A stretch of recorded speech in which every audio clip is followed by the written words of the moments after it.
Praise the Lord.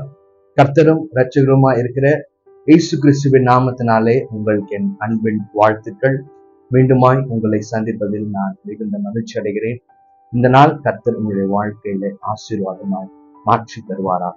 ஒரு வசனத்தை வாசிப்போம். லூக்கா எழுதின சுவிசேஷ புஸ்தகம் 24ஆம் அதிகாரம் 49ஆம் வசனம். என் பிதா வாக்குத்தத்தம் பண்ணினதை இதோ நான் உங்களுக்கு அனுப்புகிறேன்.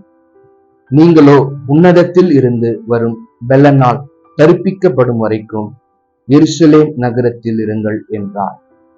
ஆண்டவராக இயேசு கிறிஸ்து உயிர் தெழுந்ததற்கு முன்பதாக பெத்தனியா என்கிற ஊருக்கு சீஷர்களோடு போகிறார். அதற்கு முன்பதாக சொல்லுகிற ஒரு வார்த்தை தான், என் பிதா வாக்குத்தத்தம் பண்ணினதை இதோ நான் உங்களுக்கு அனுப்புகிறேன். நீங்களோ உன்னதத்தில் இருந்து வரும் பெலனால். ஆண்டவர் இயேசு கிறிஸ்து பிதாவினுடைய சித்தத்தை செய்யும்படியாய் தான் இந்த பூமியிலே வந்தார்.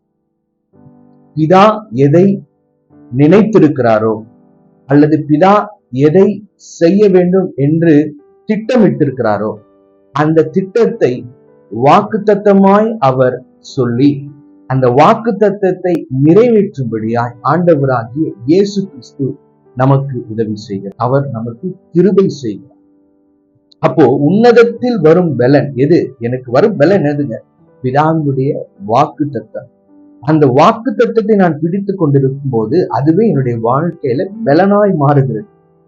ஆண்டவரே, நீர் என்னுடைய வாக்குத்தத்தத்தை கொடுத்திருக்கிறீங்க, இதை நான் பிடித்துக் கொண்டிருக்கிறேன். ஒவ்வொரு நாளும் இந்த வாக்குத்தத்தத்தின்படி நான் என்னை அர்ப்பணிப்பேன் என்று நாம் ஆண்டவருடைய சமூகத்தில் ஒப்புக் கொடுக்கும் போது நிச்சயமாய் ஒரு நாளிலே ஆண்டவர் அந்த வாக்குத்தத்தத்தின்படி நம்முடைய வாழ்க்கையில அவர் நிறைவேற்ற வல்லமை உள்ள தேவனாய் இருக்கிறார். ஆனால் இங்கே ஆண்டவராகிய இயேசு கிறிஸ்து சொல்லுகிற காரியம் என்ன தெரியுமா? அந்த வாக்குத்தத்தத்தை அவர் எனக்கு தரும்போது நான் என்ன செய்யணும் என்று சொல்லி பார்க்கும்போது, நீங்களோ எருசலேம் நகரத்தில் இருங்கள். எருசலேம் என்று சொன்னா தேவன் வாசம் பண்ணுகிற இடம். அப்போ நான் என்ன பண்ணணும்? எருசலேம் தேவன் வாசம் பண்ணுகிற இடத்துல, தேவனுடைய சமூகத்துல, தேவனுடைய பாதப்படியில, தேவனுடைய பிரசனத்துல நான் என்ன பண்ணணும்? இருக்கணும். அதுதான் இந்த வசனம் சொல்லி, நீங்கள் எருசலேம்ல இருங்கள். எருசலேமை விட்டு நான் எங்கேயும் வெளியே போயிடக்கூடாது. ஏன்னா எருசலேம்ல தான் எனக்கு நன்மை உண்டு. நீங்கள் ஜீவனுள்ள நாளெல்லாம் எருசலேமின் வாழ்வை காண்பீர்கள். அப்போ அந்த வாழ்வை நான் பெற்றுக்கொள்ளணும்னா எருசலேம்ல நான் எப்பொழுதும் நான் இருக்கணும். வேதத்துல ஒரு மனிதனை குறித்து நாம பார்க்கலாம், யோனா என்கிற மனிதன். இந்த யோனா அவனுடைய வாழ்க்கையில ஆண்டவர் ஒரு திட்டத்தை வைத்திருந்தார். ஆண்டவருடைய திட்டம் என்ன? யோனா நினிவேக்கு போய் என் ஜனங்களை ரட்சிப்புக்குள்ளாய் நடத்தணும் என்று சொன்னார். யோனாவினுடைய இருதயத்துல பாத்தீங்கன்னா அவனுடைய திட்டம் தான் இருந்தது. அவனுடைய திட்டம் என்னது? நான் நினிவேக்கு போக மாட்டேன், நான் தர்ஷீஷ்க்கு போவேன். அப்போ சில நேரங்களிலே தேவனுடைய திட்டத்தை நான் நிறைவேற்றாமல் போவேன் என்று சொன்னா, சில நேரத்துல நான் பெற்ற அந்த வாக்கு தத்தம் என்னுடைய வாழ்க்கையில நிறைவேறாமலே போயிடும். தேவனுடைய திட்டம் என்னுடைய வாழ்க்கையில அது நிறைவேற வேண்டும் என்று சொன்னா அவருடைய சித்தத்திற்கு நான் என்ன பண்ணணும்? என்னை ஒப்பு கொடுக்கணும். அப்போ தேவனுடைய திட்டம் என்ன? நினிவேக்கு போய் என் ஜனங்களுக்கு நீ போய் என்ன பண்ணு? சுவிசேஷத்தை சொல்லி என் ஜனங்களை ரட்சி.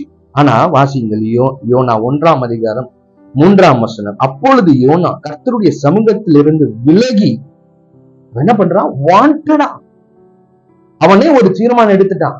நான் இந்த இடத்துல இருக்க மாட்டேன், ஆண்டவரே எனக்கு இதெல்லாம் வேண்டாம், நான் ஏன் பிளான படி நான் என்ன பண்றேன்? நான் தர்ஷீஷ்க்கு போறேன் என்று சொல்லி கர்த்தருடைய சமூகத்திலிருந்து எருசலேம்ல இருக்க வேண்டிய அந்த நான் எருசலேம்ல இருந்து நான் வெளியே போகும்போது என்ன தெரியுமா ஆகும்?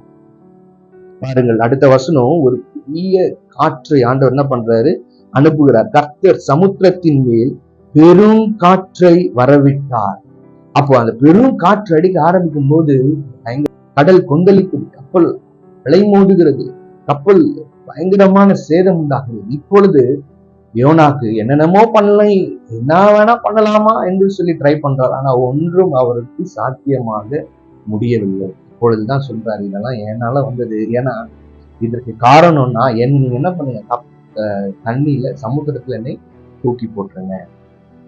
இப்போ இவன் யோனாவின் நிமித்தமாய் அங்கே இருக்கிற அநேகருக்கு ஒரு ஆபத்து உண்டாயிற்று. ஆனா அதே யோனா 3ஆம் அதிகாரத்துல மீண்டுமாய் நினைவேக்கு போகிறார். இப்பொழுது கர்த்தருடைய திட்டத்திற்கு தன்னை ஒப்பு கொடுத்து அவர் போகிறாரு. ஆண்டவர் சொன்ன வாக்குத்தத்தத்தின்படி அவர் என்ன பண்றாரு? போகிறாரு. இப்பொழுது ஒரு யோனாவின் நிமித்தமாய் ஒரு நினிவே என்கிற ஒரு முழு ஊருக்கு இது ரட்சிப்பு உண்டானது. ஆம் பிரியமானவர்கள், நாம் நம்முடைய திட்டத்தின்படி நாம் சில காரியங்களை செய்வோம் என்று சொன்னால், என் மூலமாய் என்னை சுற்றி இருக்கிறவர்களுக்கோ என்னை சார்ந்திருக்கிறவர்களுக்கோ சில நேரத்தில் ஒரு ஆபத்து வரும். ஆனால் நான் கர்த்தருடைய திட்டத்தின்படி என்னை ஒப்பு கொடுத்து கர்த்தருடைய சித்தத்தின்படி நான் என்னை செவிசாய்த்து அந்த சித்தத்திற்கு என்னை நான் ஒப்பு கொடுக்கும் போது என் மூலமாய் பிறரும் ஆசீர்வதிக்கப்படுவார். அப்போ நான் எந்த இடத்துல இருக்கிறேன்? நான் இருக்கிற இடத்துல என்னை சார்ந்து இருக்கிற ஜனங்கள் ஆபத்துல இருக்கிறாங்களா இல்ல ஆசீர்வாதமா இருக்கிறாங்களா என்று தீர்மானம் பண்ணுகிறது நான் தான். அப்போ நாம் என்ன செய்யணும்? கர்த்தருடைய திட்டத்திற்கு கர்த்தருடைய சித்தத்திற்கு ஒப்பு கொடுத்து எப்படி நாம் ஆண்டவருடைய இருதயத்தின் அவர் எப்படி நம் மூலமாய் சில காரியங்களை நினைத்து ஒரு திட்டங்களை வைத்திருக்கிறார், அந்த திட்டத்திற்கு ஆண்டவர் என்னை நான் ஒப்பு கொடுக்கிறேன் என்று சொல்லி நாம் அர்ப்பணிப்போம் என்று சொன்னால் நிச்சயமாய் நம் மூலமாய் நம்ம சுற்றி இருக்கிற ஜனங்களும் ஆசீர்வதிக்கப்படுவார்கள். அதனால்தான் ஆண்டவர் ஆபிரகாமை பார்த்து சொன்னார், ஆபிரகாமே நான் உன்னை ஆசீர்வதிப்பேன், நீ ஆசீர்வாதமாய் இருப்பாய். அப்போ என் மூலமாய் பிறர் ஆசீர்வதிக்கப்படும்படியாய்தான் ஆண்டவர் என்னை ஆசீர்வதிக்கிறார். அப்போ நாம் மாத்திரம் ஆசீர்வாதத்திலேயே பெருகி பெருகி பெருகி பெருகி இருக்கணும் என்று கிடையாது. நான் என்னுடைய ஆசீர்வாதத்தினுடைய பெருக்கத்தினால பிறரும் ஆசீர்வதிக்கப்பட வேண்டும். என்னை சுற்றி இருக்கிற ஜனங்கள், என்னை சார்ந்து இருக்கிற ஜனங்களும் என்ன பண்ணணும்? ஆசீர்வதிக்கப்படணும். அதனாலதான் ஆண்டவர் சொல்லுகிறாரு, உன்னதத்தில் வரும் பலன் உங்களுக்கு உண்டாகும் மற்றும் நீங்கள் என்ன பண்ணுங்க? எருசலேமில தரித்திருங்கள். எருசலேமில என்னுடைய சமூகத்துல என்னுடைய பாதத்துல காத்திருங்க. என்னுடைய சமூகத்தை விட்டு விலகி போயிடாதீங்க. யோனா விலகி போனான், அவன் மூலமாய் ஒரு கூட்ட ஜனங்களுக்கு ஒரு ஆபத்து வந்தது. அதே நேரத்துல யோனா கர்த்தருடைய சித்தத்திற்கு தன்னை ஒப்பு கொடுத்து அவன் ஆண்டவர் சொன்னபடி மீண்டுமாய் நினிவேக்கு போகிறான். அவன் மூலமாய் ஒரு கூட்ட ஜனங்க ரட்சிக்கப்பட்டார்கள், ஆசீர்வதிக்கப்பட்டார்கள். கண்களை மூடி நாம் ஜெபிக்கலாமா? நல்ல ஆண்டவரே, இந்த நாளிலும் உம்முடைய பிள்ளைகளுக்காக உம்முடைய சமூகத்துல வருகிறேன். என் பிதா வாக்குத்தத்தம் பண்ணினதை நான் உங்களுக்கு தருவேன் என்று நீங்க சொல்லியிருக்கிறார். பிதாவானவர் அவருடைய திட்டத்தின்படி அவர் நமக்கு வாக்குத்தத்தத்தை கொடுத்திருக்கிறார். அந்த வாக்குத்தத்தத்தை நிறைவேற்றும்படியாக கிறிஸ்து இயேசு நமக்காக அருளப்பட்டிருக்கிறார். அந்த வாக்குத்தத்தத்தை நான் பிடித்துக் கொண்டு ஒவ்வொரு நாளும் காத்திருக்கும்படியாய் அவர் உன்னதத்திலிருந்து ஒரு பலனாய் பரிசுத்த ஆவியானவரை எனக்கு தந்திருக்கிறார்.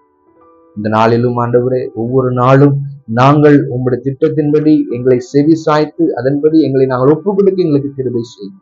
ஒவ்வொரு நாளும் ஆண்டவரே, உங்களுடைய சமூகத்தண்டையில உங்களுடைய பாதப்பிடியிலே காத்திருந்து ஆண்டவரே, உன்னதத்தில் வரும் பலனால எங்களை நாங்கள் புதுப்பித்துக் கொண்டு ஒவ்வொரு நாளும் அபிஷேகத்தினாலும் ஆண்டவரே உங்களுடைய வல்லமையினாலும் நாங்கள் நடக்க என் ஆண்டவரே நீங்க கிருபை செய்யும். இந்த பிள்ளைகளை நீங்க ஆசீர்வதிக்க சீக்கிரமாய் உங்களுடைய வாழ்க்கையில நீர் ஆண்டவரே உரைத்த வாக்குத்தத்தம் நிறைவேற கிருபை செய்யும். இயேசுவின் மூலம் பிதாவே, ஆமென்.